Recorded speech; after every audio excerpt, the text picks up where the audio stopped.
महाराष्ट्र के वरिष्ठ नेता सदाभाऊ खोत ने अपने बयान से विपक्ष और प्रशासन दोनों पर कई सवाल उठाए हैं।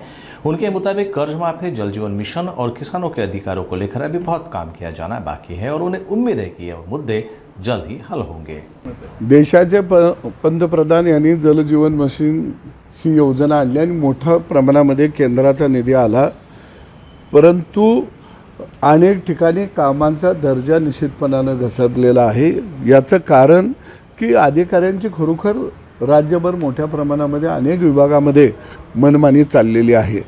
अगदी तुम्हाला घनकचरा व्यवस्थापन याच्या संदर्भामध्ये हे चांगला कार्यक्रम आहे की घनकचरा व्यवस्थापन हे त्या गावामध्ये करणं अत्यंत गरजेचं आहे, परंतु घनकचरा व्यवस्थापनचं कॉन्ट्रॅक्ट किती लोकांना आहेत राज्यामध्ये, तर त्यांनी 4-5 जिल्ह्याला मिळून 20-25 लोकांची निवड केली आहे, पॅनल तयार केलेले। अरे या राज्यामध्ये एवढी इंजिनिअरिंग कॉलेज काढली ती आपण, एवढे इंजिनियर बाहेर आलेले आहेत, मग आपण एका बाजूला ई टेंडरिंग पद्धत राबवलेली आहे, असं असताना 5 जिल्ह्याला 20च कॉन्ट्रॅक्टर, असं प्रत्येक विभागामध्ये पाणी पुरवठा विभागात असं मोठ्या प्रमाणामध्ये झालेलं आहे। म्हणजे 5च लुटारू आहेत का, ही टोळी आहे का लुटारूंची? म्हणून मला वाटतं की पाणी पुरवठा विभाग हा पाणी द्यासाठी निघालेला आहे का पाणी